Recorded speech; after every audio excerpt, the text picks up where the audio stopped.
Hello friends and students, पिछले classes तक हम सभी लोग डेटा टाइप के बारे में पढ़ चुके हैं। डेटा टाइप के बारे में पढ़े हम लोग, फंडामेंटल डेटा टाइप के बारे में जाने, डिराइव्ड डेटा टाइप के बारे में जाने और डेटा टाइप मॉडिफायर के रूप में के बारे में जाने। आज इस क्लास में सबसे पहले हम आप सभी लोग को साइज ऑफ डेटा टाइप के बारे में डिस्कस करते हैं। आफ्टर दैट हम लोग फिर आगे बढ़ेंगे, ठीक है। तो साइज ऑफ डेटा टाइप का जिक्र हो रहा है तो कह रहे हैं कि size of data type in computers memory, यानी कंप्यूटर के मेमोरी में डेटा टाइप का साइज कितना स्टोरेज होगा उसके बारे में यहाँ पे डिस्कस है। और कंप्यूटर मेमोरी यानी किस में, रैम में, वो कितना डेटा स्टोर करेगा उसके बारे में डिस्कशन कर रहे हैं हम लोग। तो सबसे पहले ध्यान दीजिए, यहाँ पे इंटीजर टाइप है, कैरेक्टर टाइप है, फ्लोटिंग टाइप है। 3 प्रकार के डेटा टाइप हैं जिसमें एक कॉलम डेटा टाइप का बनाया है, दूसरा कॉलम हम अप्रोक्सीमेट साइज बनाए हैं इन बाइट्स में, और मिनिमम रेंज, क्या मिनिमम रेंज के बारे में बताए हैं।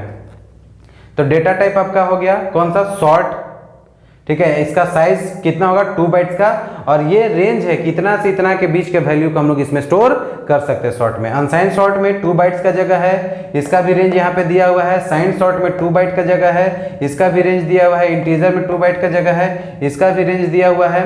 अनसाइंड इंटीजर भी 2 बाइट का स्टोरेज है, साइंड इंटीजर का 2 बाइट का स्टोरेज है, लॉन्ग का 4 बाइट का स्टोरेज है, अनसाइंड लॉन्ग का 4 बाइट का स्टोरेज है और साइंड लॉन्ग का 4 बाइट का स्टोरेज है। ओके, आज एक कैरेक्टर टाइप में, तो कैरेक्टर का मेमोरी में बाइट में साइज होगा 1 बाइट और रेंज है 128 टू 127, माइनस 128 से 127 तक। अनसाइंड कैर का 1 है, साइंड कैर का 1 है, सेम एज कैर के जैसा ही इसका है साइंड का।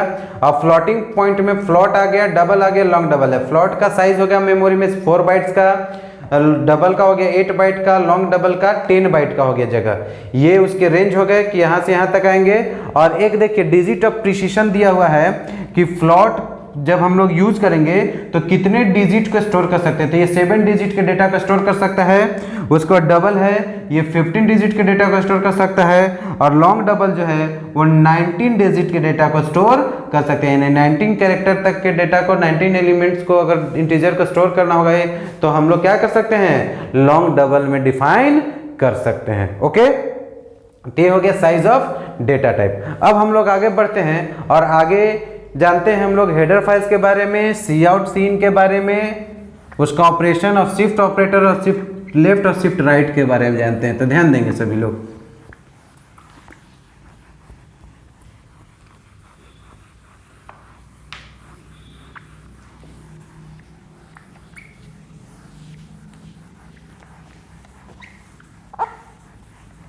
सबसे पहले जो हम लोग 2 हेडर फाइल्स यूज किए थे प्रोग्राम में, जो फर्स्ट क्लास हम प्रोग्राम को बताए थे उसके बाद टोकन स्टार्ट किए थे, उसमें ध्यान देंगे कि 2 हेडर फाइल्स यूज हुआ था।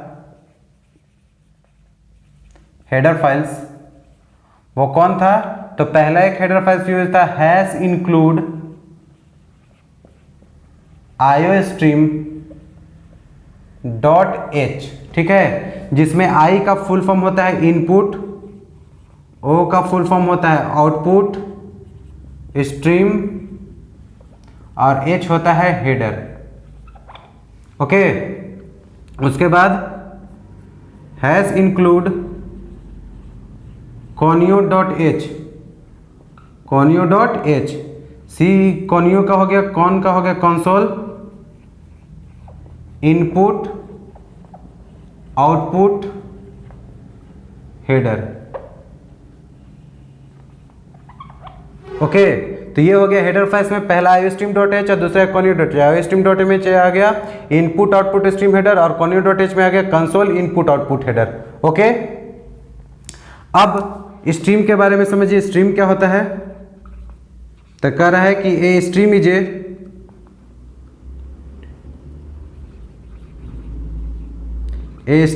ए सीक्वेंस ऑफ बाइट्स, यानी बाइट्स के सीक्वेंस को हम लोग क्या कहते हैं, स्ट्रीम कहते हैं। ओके, तो आईओ स्ट्रीम का काम क्या हो गया कि जितने भी डेटा प्रोसेस हो रहे हैं, यानी जो भी मेमोरी स्टोर कर रहा है डेटा को बाइट के फॉर्मेट में, तो बाइट का इनपुट और आउटपुट प्रोसेस जो है वो iostream.h के जरिए हैंडल होता है। और कंसोल जो है डेटा को डिस्प्ले कराना, उसको डिलीट करना, इरेज करना, क्लियर करना स्क्रीन को, ये कंसोल का काम होता है। और स्ट्रीम जो हो गया वो स्ट्रीम मीन्स क्या होता है, stream is a sequence of bite, a stream is sequence of bite. Stream क्या कहते हैं, सीक्वेंस ऑफ बाइट को हम लोग स्ट्रीम कहते हैं, यानी बाइट का गुच्छा, बाइट का समूह, बाइट का प्रोसेसिंग टर्म क्या कहलाता है, स्ट्रीम कहलाता है। ओके, अब आगे हम लोग आईओ ऑपरेशन के बारे में जानेंगे। जो इनपुट आउटपुट हो रहा है हमारा वो किसके जरिए होगा उसके बारे में हम लोग देखेंगे। आईओ यानी इसका मतलब हो गया इनपुट आउटपुट ऑपरेशन। ओके, जिसमें सबसे पहले हम लोग जानेंगे सीइन के बारे में। तो इसका हो गया it stands for console input करा है। It is used to accept the data through standard input device। Standard input device क्या कौन होता है, डेट इज कीबोर्ड। यानी सीइन का काम क्या हो गया कि स्टैंडर्ड इनपुट डिवाइस के जरिए डेटा को एक्सेप्ट कराना। ठीक है, यानी ये सीइन का काम है, कंसोल इनपुट इसका फुल फॉर्म हो गया, और इसका काम है स्टैंडर्ड इनपुट डिवाइस यानी कीबोर्ड के जरिए जो भी डेटा एक्सेप्ट होगा प्रोग्राम में वो किसके थ्रू एक्सेप्ट होगा, सीइन उसको प्रोसेस करेगा। कौन प्रोसेस करेगा, सीइन प्रोसेस करेगा। सेकेंड टर्म है आपका cout. It stands for console output. Okay, कर रहा है कि it is used to display the statement और result on standard output device that is monitor. यानी इस आउट का फुल फॉर्म क्या हो गया, कंसोल आउटपुट। ओके, और इसका काम क्या है, तो स्टैंडर्ड आउटपुट डिवाइस यानी जो मॉनिटर पे कोई भी चीज डिस्प्ले कर रहा है तो सी आउट के जरिए, यानी सी आउट में जो भी आप स्टेटमेंट देंगे वो मॉनिटर स्क्रीन पे एज इट इज वैसा ही दिखेगा जैसा आप एक्सेप्ट कराए। जैसे हम लोग लिखे थे ना, सी आउट इंटर फर्स्ट नंबर। अब मॉनिटर स्क्रीन पे एज इट इज जैसा ही दिखेगा, सी आउट के टर्म में जो भी हम लोग लिखे थे as it is monitor screen पे हम लोग को ऐसा ही दिखेगा। तो ये सी आउट का काम हो गया और सी इन का काम हो गया एक्सेप्ट कराना। ओके, एक था आपका, इसको बोलते हैं हम लोग शिफ्ट लेफ्ट ऑपरेटर जो था। इसमें आप देखिए तो shift left actually see out के साथ यूज हो रहा है, देख रहे हैं ना सिंबल। तो कह रहा है कि it is also called put to, यानी इसको और क्या कहते हैं हम लोग, पुट टू भी बोलते हैं। पुट टू मतलब किसी चीज को रखना। कह रहा है it is used with C out to display, it is used with cout to display the statement or result on a standard output device।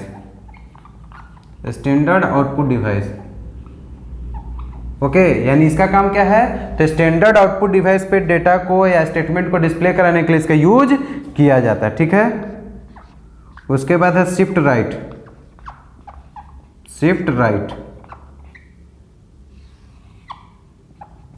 कह रहा है it is also called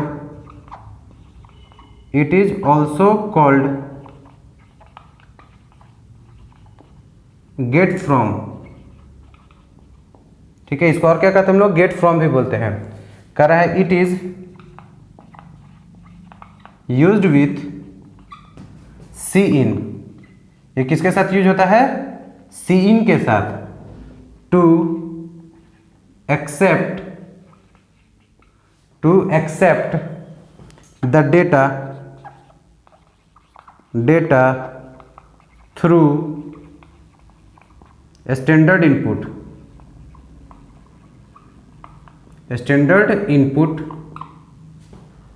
device. ठीक है, यानी ये सिंबल जो है सीन के साथ यूज होता है और ये सी आउट के साथ। सीन के साथ यूज करके ये डेटा को लाएगा, गेट फ्रॉम मतलब डेटा कहाँ से आएगा, तो इनपुट डिवाइस के जरिए आएगा, डेटा को एक्सेप्ट करने का काम करेगा, और शिफ्ट लेफ्ट से क्या करेगा, डेटा को डिस्प्ले कराने का, आउटपुट देने का काम किया जाएगा। ओके, तो ये बेसिक एलिमेंट्स जितने भी रिक्वायर्ड एलिमेंट थे हम लोग का प्रोग्राम को क्रिएट करने के लिए, जो भी हम लोग को जरूरत एलिमेंट रिक्वायर्ड होते हैं, जो ज़रूरत है, आवश्यकता है, वो सभी चीज़ के बारे में हम डिस्कस कर चुके हैं प्रीवियस क्लासेस से लेके अभी तक। आपको सबसे पहला बताया गया टोकन्स में कीवर्ड्स बताया गया, सेकंड आइडेंटिफायर्स बताया गया, उसके बाद लिटरल्स बताया गया, पंक्चुएटर्स बताया गया, ऑपरेटर्स बताया गया, डेटा टाइप बताया गया, हेडर फाइल्स बता दिए गए, स्ट्रीम्स के बारे में बताया गया और आईओ ऑपरेशन के बारे में बताया गया, सी इन और सी आउट और गेट टू और गेट फ्रॉम और पुट टू आपको डिक्लेयर किया गया। अब जो नेक्स्ट टर्म होगा हमारा, वो अब स्टार्ट होगा हमारा प्रोग्राम। तो हम एक आपको सबसे पहले एक सिंपल प्रोग्राम क्रिएट करके दिखाते हैं, उसी टर्म में जो है आप लोग आगे भी प्रोग्राम को क्रिएट करेंगे, तो ध्यान देंगे।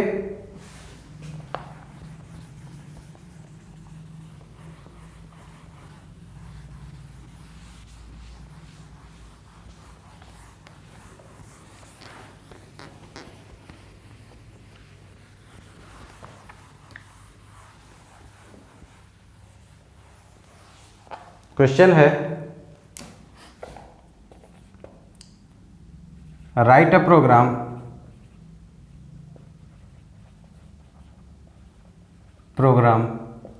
टू डिस्प्ले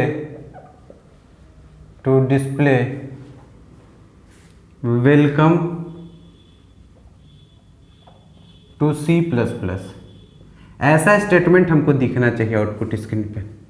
ओके, तो इसके लिए सबसे पहले हम क्या बताए हैं कि प्रोग्राम को क्रिएट करने के लिए सबसे पहले हेडर फाइल्स लगता है, उसके बाद आप लगाएंगे इंक्लूड, उसके बाद हेडर फाइल्स का आईओ स्ट्रीम .h लगाएंगे, उसके बाद फिर हैश लगाएंगे इंक्लूड conio .h, उसके बाद आप लगाएंगे void main, क्या लगाएंगे हम लोग, void main, उसके बाद CLR प्रोग्राम का स्ट्रक्चर यहाँ तक देखेंगे हर एक प्रोग्राम के लिए।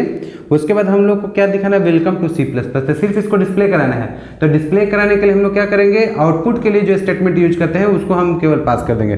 तो आउटपुट के लिए क्या यूज होता है, सी आउट ब्रैकेट ऑन किया और इन्वर्टेड कॉमा में लिख दिए वेलकम टू C++।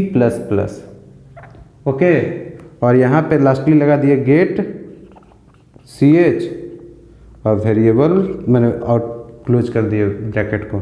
ठीक है, आउटपुट जब जाएगा मेरा, जो प्रोग्राम रन करेंगे तो हम लोग देखेंगे प्रैक्टिकली, उसको भी हम दिखाएंगे आप लोग को। यहाँ पे क्या दिख जाएगा आउटपुट में, welcome to C++। Okay, clear. तो ये हम लोग डेटा को ऐसे यूज कर सकते हैं। तो इस तरह से आप लोग प्रोग्राम को लिख सकते हैं, हम लोग जो भी चाहेंगे वो लिख सकते हैं, आउटपुट में डिस्प्ले करा सकते हैं। जैसे हम एक और प्रोग्राम आप लोग को बताते हैं यहाँ पे, जैसे क्वेश्चन हम चेंज करते हैं। क्वेश्चन है write a program to display your institute name and address. ठीक है, इंस्टीट्यूट के नेम को और एड्रेस को डिस्प्ले कराना है। तो यहाँ तक तो एलिमेंट वही होंगे, सिर्फ यहाँ पे चेंज होगा कि हम लोग को इंस्टीट्यूट का नाम और उसका एड्रेस दिखाना है। तो इंस्टीट्यूट का नाम के लिए यहाँ पे क्या कर दिए, सी आउट, इंस्टीट्यूट नेम देना है, तो यहाँ पे क्या लिख दिए, जावा इंटरनेशनल।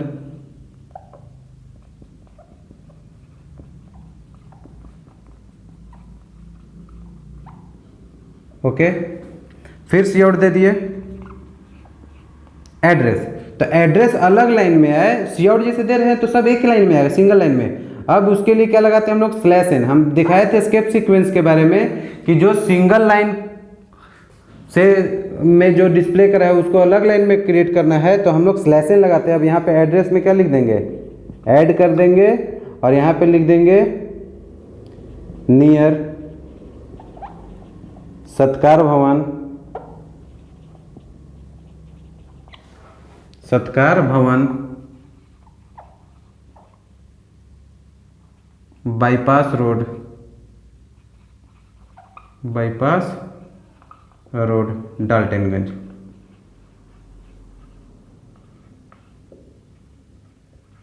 ठीक है, और lastly get C H, program को क्लोज करेंगे, रन कराएंगे तो आउटपुट स्क्रीन पे ऐसा ही दिखेगा। ठीक है, तो ये हम लोग देखें प्रोग्राम को, सिंपल प्रोग्राम को बनाना। इसी तरह से एक क्वेश्चन हम आप लोगों को देते हैं, वो आप लोग खुद से बनाएंगे। Write a program to display your name comma address and contact number, contact number. Okay, ये प्रोग्राम आप लोग खुद से क्रिएट करेंगे। 2 सिंपल प्रोग्राम हम लोग देख चुके हैं। इसके बाद हम लोग नेक्स्ट क्लासेस में और भी दूसरे टाइप का प्रोग्राम, आज सिर्फ डिस्प्ले कराने के लिए आप लोग को बताया, नेक्स्ट प्रोग्राम में हम लोग एक्सेप्ट करना, एज्यूम करके बनाना, ये दोनों चीज़ सीखेंगे। ओके, थैंक यू सभी लोग जो भी नए सब्सक्राइबर हैं या नए यूज़र जो हैं वो चैनल को सब्सक्राइब करें। चैनल का नाम है जावा टेक्नो गुरु, उसको आप लोग सब्सक्राइब कीजिए, बेल आइकन पे क्लिक कीजिए, वीडियो को शेयर कीजिए, वीडियो को लाइक कीजिए। यदि आपको किसी भी टॉपिक के बारे में या किसी भी तरह का प्रॉब्लम है तो आप अपने कमेंट बॉक्स में जाके और कमेंट कर सकते हैं, उसका आपको रिप्लाई किया जाएगा। Thank you.